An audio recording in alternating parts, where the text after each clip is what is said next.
আসসালামু আলাইকুম। তো রিবিল্ড কনসেপ্ট 1.0 এর আরো একটা ভিডিওতে স্বাগতম। আজকের আমাদের অঙ্ক হচ্ছে ভেক্টরের উপর। তো এই অঙ্কটা আমরা দেখি। এই অঙ্কটা অনেক কয়েকটা ওয়েতে সলভ করা যায়। তিনটা ওয়েতে সলভ করা আমি দেখাবো। তিনটা ওয়েতে সলভ করা দেখাবো। তার ভিতরে দুইটা ওয়ে হয়তো এমনিই মনে আসবে বা অনেকে ওই দুইটা ওয়েতেই ট্রাই করবে। আরেকটা ওয়ে চিন্তাটা একটু অন্যভাবে করা শেখাবো। তো চলো অঙ্কটা কি। তো অঙ্কটা আমরা দেখি। অঙ্কটা হচ্ছে এখানে একটা ভেক্টর দেওয়া আছে, পি একটা ভেক্টর, কিউ একটা ভেক্টর দেওয়া আছে এবং আর হচ্ছে কি লব্ধি। এই লব্ধিটা কি পি এর সাথে লম্ব, এই পি ভেক্টরের সাথে আর কি লম্ব এবং কিউ এর সাথে সমান্তরাল। পি এর সাথে লম্ব, কিউ এর সাথে সমান্তরাল। তাহলে আর এর মান বের করো। আর এর মান বের করতে হবে আমাদের। ঠিক আছে। তো এখন এই অঙ্কটার প্রথম নিয়ম মনে করো, প্রথম একটা নিয়ম, এটা আমরা কিভাবে করতে পারি। তোমরা প্রথমে ভিডিওটা একটু পজ করে এটা চেষ্টা করো, কিছুক্ষণ চেষ্টা করো, না চিন্তা করো যে কিভাবে আগাবা, চেষ্টা করো। যদি পারো তো ভালো, না হলে দেখে নাও। এখন যেহেতু আর পি এর সাথে লম্ব, তো দুইটা ভেক্টর লম্ব এর মানে কি, দুইটা ভেক্টরের ডট গুণন 0 হলেই তো লম্ব, তাই না?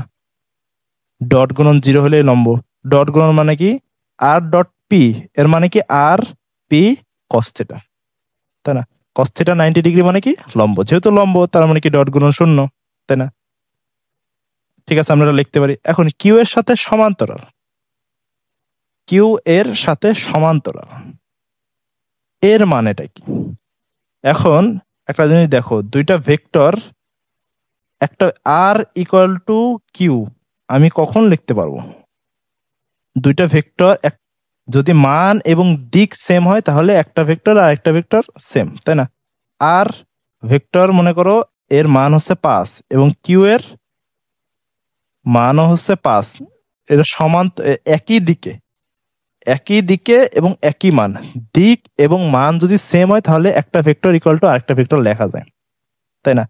এখানে বলছে কি আর কিউ এর সাথে সমান্তরাল, কিন্তু এখানে বলে না যে কিউ এর সমান, সমান্তরাল বলছে। তার মানে কি আর ইকুয়াল টু কিউ আমরা লিখতে পারি না। যদি মান এবং দিক দুইটাই সমান হতো তাহলে লিখতে পারতাম। তার মানে এখানে আমাদের কি একটা স্কেলার রাশি হবে। আর ইকুয়াল টু কে কিউ আমরা লিখতে পারি। কেন লিখতে পারি? তো আর এর মান এখানে দেখো, আর এবং কিউ সমান্তরাল, কিন্তু আর এর মান তো এখানে 5, 5 হইতেও পারে, না হইতে পারে, না যায় না। মনে করো আর এর মান 50, তার মানে কি কিউ এর সাথে যদি আমরা 10 গুণ করি তাহলে 50 হয়ে যাচ্ছে, তাই না?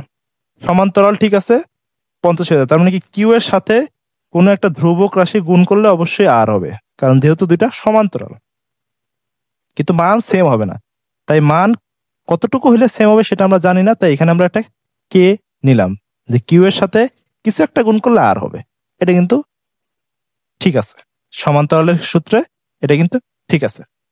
তো এখন আশা করি এই কনসেপ্টটা বুঝতে পারছো, কেন সমান্তরাল মানে দুইটা বস্তু সমান্তরাল কিন্তু মান, দুইটা ভেক্টর সমান্তরাল, মান সমান নাও হইতে পারে, সেক্ষেত্রে আর ইকুয়াল টু কে কেউ লেখা যায়। কে এর মান যদি 5 হয় তাহলে আর ইকুয়াল টু 5 কিউ, তার মানে কিউ এর সাথে 5 গুণ করলে আর এর মান হবে, তাই না? এরকম একটা বিষয়। এখন দেখো আর ইকুয়াল টু কে কিউ যদি আমরা লিখি তাহলে এইখানে আর ইকুয়াল টু এইটা এখানে আমরা বসাই দিতে পারি, তাই না? কে কিউ এটা অবশ্যই ভেক্টর, এটা অবশ্যই ভেক্টর। কে Q dot P equal to 0। আর এইখানের কেটা কিন্তু অবশ্যই একটা স্কেলার রাশি। একটু আগে যেরকম বুঝালাম যে এই যে আর, এই যে মনে করে কিউ, দুইটা একই দিকে, কিন্তু আর এর মান মনে করো 50, কিউ এর মান 5। তাহলে 50-এর সাথে যদি আমরা 10 গুণ করি তাহলে কি আর এবং কিউ সেম হয়ে যাচ্ছে। তাহলে তার মানে কেটা হচ্ছে কি একটা স্কেলার রাশি, যেটা কিউ এর সাথে গুণ করলে আর এর মানের সমান হবে। তার মানে কে হচ্ছে স্কেলার রাশি, তার মানে এটা কেটা স্কেলার রাশি। তার মানে কে যেহেতু স্কেলার রাশি তাহলে ডট গুণন কাদের হয়, যেটা ভেক্টর রাশি, তাহলে কিউ আর পি যদি আমরা ডট গুণন করি তাহলে ডট গুণন করা যাবে। এখন দেখো এখানে আমরা ডট গুণন করে যাই হোক না কেন, কে কে আছে আর এখানে দুইটা ভেক্টর ডট গুণন, ডট গুণের মান যাই হোক না কেন, মনে করো ডট গুণের মান 50 আসলো, কিন্তু এ পাশে কি আছে, এ পাশে তো শূন্য আছে। তার মানে এই 50টা এ পাশে চলে গেলে কি হবে, শূন্যই হবে। তার মানে ডট গুণনের মান যাই হোক না কেন, কে এর মান অলওয়েজ কি হবে, শূন্য হবে। কে এর মান যদি শূন্য হয় এখন আর ইকুয়াল টু কত জানি আমরা, আর ইকুয়াল টু কে কিউ। তাহলে এখানে যদি শূন্য বসে তাহলে আর এর মান কত হয়ে যাচ্ছে, শূন্য হয়ে যাচ্ছে। বুঝতে পারছো? মানে আর যেহেতু সমান্তরাল কি হয়, তাহলে আর ইকুয়াল টু কে কিউ আমরা লিখতে পারি। এখন কে এর মান যদি আমরা বের করতে পারি তাহলে কি আর এর মান পাই যাবো, কারণ কিউ কিউ তো এটা দেওয়া আছে, এটার মান আমরা স্কোয়ার রুট করলে পাবো। তাই আমরা কে এর মান বের করার চেষ্টা করলাম, দেখলাম যে কে এর মান 0, সেক্ষেত্রে আর এর মান 0। তাহলে এখানে অ্যান্সার কত হবে, এ নাম্বার অ্যান্সার হবে, তাই না? এইটা একটা ওয়ে। এখন আরেকটা ওয়ে দেখাচ্ছি, এই ওয়েটা আশা করি বুঝতে পারছো। আরেকটা ওয়ে দেখাচ্ছি যেই ওয়েতে এটা সলভ করা যেতে পারে। কিভাবে সলভ করা যেতে পারে,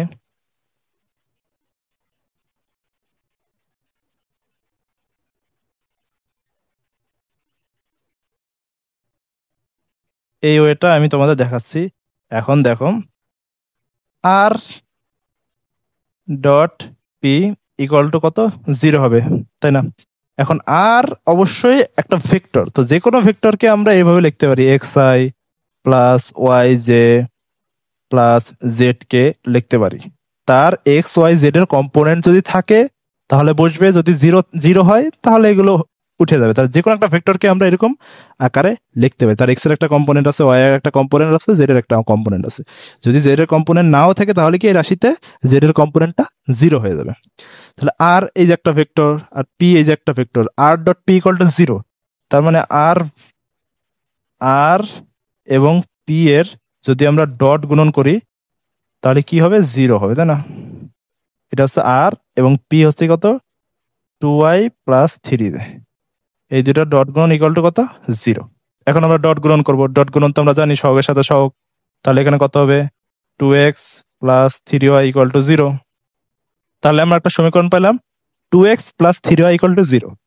তার মানে যেহেতু আর পি এর সাথে লম্ব, সেহেতু আমরা কি করলাম, একটা সমীকরণ স্থাপন করলাম, এবং আর কিউ এর সাথে আবার কি সমান্তরাল।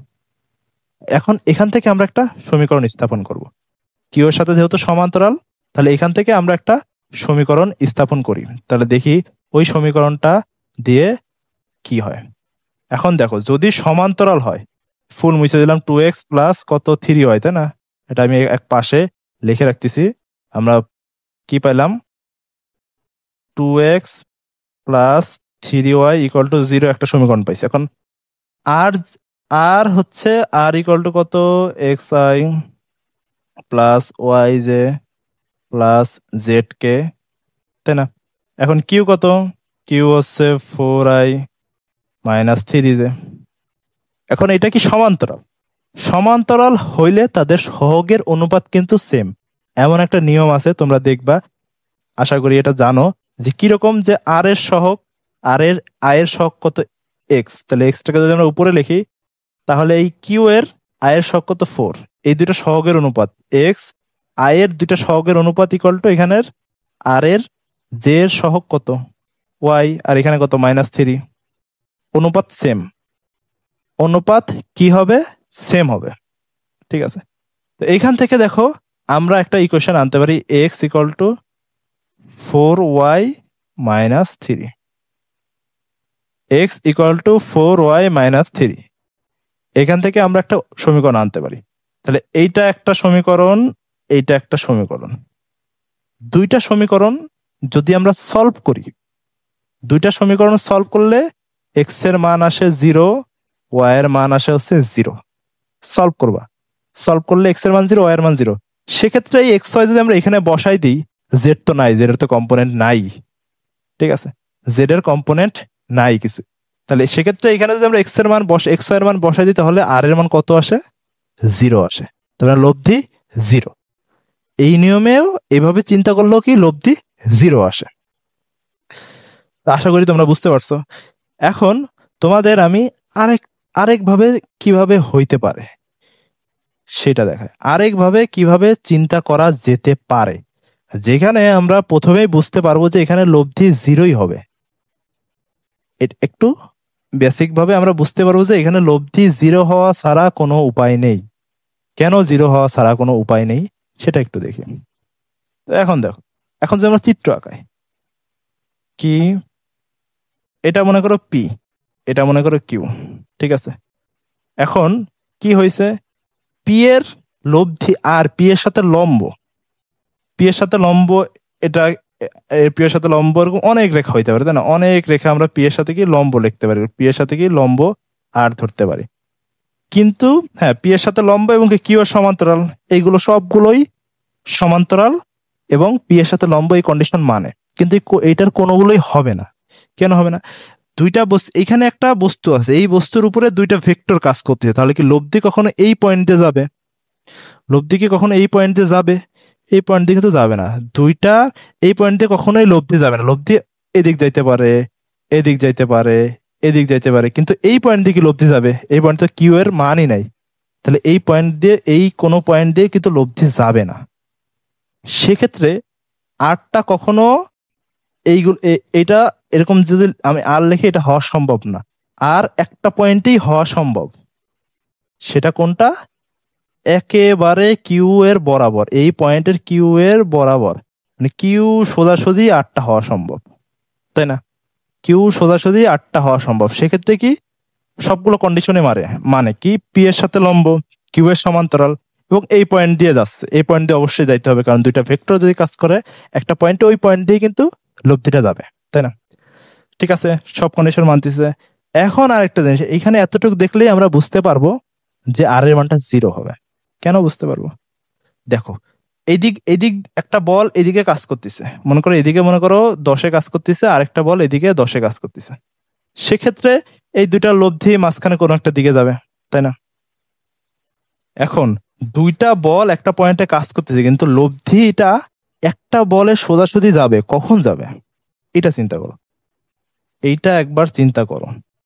তো এখানে কিউ এর মান মনে করো অনেক বেশি, 10⁹, এবং পি এর মান যদি অনেক কম, 0.0000010, মানে পি এর মান এতই কম এবং কিউ এর মান এতই বেশি যদি হয়, তাহলে এইখানে যে বস্তুটা থাকবে সেটা একেবারে সোজা এদিকে চলে যাবে, তাই না? অবশ্যই এটা, কারণ এই দিক বরাবর তার, এই দিক বরাবর তার কোনো ইফেক্ট যদি নাই থাকে, একেবারে শূন্যের কাছাকাছি থাকে, তাহলেই এইখানের যে বস্তুটা তার লব্ধি কি একেবারে কিউ এর বরাবর চলে যাবে। এটা তো বোঝা যায়। এটা আরেকভাবে কিভাবে বোঝা যায়? আরেকভাবে এভাবে বোঝা যায় যে, এই যে মনে করো, মানে একটা বল যদি খুব কম হয়, তাহলে সেটার ইফেক্ট ওই দিক বরাবর একটুও যায় না। যেমন উপর থেকে কি আপেল, আপেল পৃথিবীরা আকর্ষণ করে, পৃথিবীও আপেলরা আকর্ষণ করে, সেম বলে আকর্ষণ করে, কিন্তু আপেলের আকর্ষণে পৃথিবীরা একটুও নড়ে না, পৃথিবীরা একটুও সামনে আগায় যায় না। কিন্তু এই পৃথিবীর আকর্ষণে আপেলটা একেবারে এদিকে চলে আসে। মানে দুইটা বল কিন্তু বিপরীত, কিন্তু দুইটা বিপরীত একটা পয়েন্টে এমন ভাবে কাজ করে যে লব্ধি আরেকটা বলের সোজা চলে যায়। আপেল আকর্ষণ করতেছে এফ বলে, পৃথিবীও আকর্ষণ করতেছে নিচে এফ বলে, কিন্তু আপেলটা কি একেবারে নিচেই পড়ে যায়। তার মানে এই যে আপেলের যে আকর্ষণ উপরের দিকের, এইটার ফলে তেমন কোনো ইফেক্ট নিচে পড়েই না, এর জন্য একেবারে নিচ বরাবর চলে যায়, তাই না? তো এখন এইখানে ব্যাপারটা তাই, এখানে ব্যাপারটা কি কখন হবে, কখন লব্ধিটা একেবারে আর বরাবর চলে যাবে, মানে কিউ বরাবর চলে যাবে, যখন পি এর মানটা খুবই কম হবে, তাই না? কিন্তু আমরা যদি এখানে পি এর মান এবং কিউ এর মান বের করি, পি ইকুয়াল টু কত, স্কোয়ার রুট করলে কত, 2² + 3² করলে কত হবে, 9×4 √13 যদি আমরা করি তাহলে কত হবে, √13 করলে হচ্ছে 3.6। আর কিউ এর মান যদি আমরা করি, কিউ এর মান হচ্ছে কি √4² + 3², তাহলে কত হবে, 5 আসে। পি এর মান হচ্ছে 3.6, কিউ এর মান হচ্ছে 5। তবে কিউ এর মান থেকে পি এর মান হালকা একটু ছোট, তার মানে কি লব্ধিটা কখনো কিউ বরাবর যাবে? যাবে না। কেন যাবে না? কিউ এর থেকে পি এর মান যদি অনেক কম হয়, একেবারে 0-র কাছাকাছি হয়, তাহলে হচ্ছে আর এর দিকে যাবে। কিন্তু এখানে আমরা দেখতেছি দুইটা বলের মানে বেশি একটা পার্থক্য নেই, সেক্ষেত্রে লব্ধিটা তো এদিক বরাবর কখনো যাওয়া সম্ভব না। লব্ধিটা এদিক বরাবর যাইতে পারে, তাই না?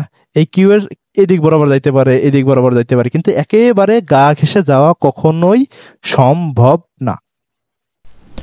তো এই বেসিক জিনিস থেকেও আমরা বুঝতে পারবো তাহলে এখানে লব্ধির মান কত হবে, 0 হবে। তো সেখান থেকে আমরা এখানে লব্ধির মান 0 এটা অ্যান্সার দাগাইতে পারি। বুঝতে পারছো? তো আশা করি এই অঙ্কটার এই কনসেপ্টটা তোমরা বুঝতে পারছো। সবাই ভালো থাকো। আসসালামু আলাইকুম।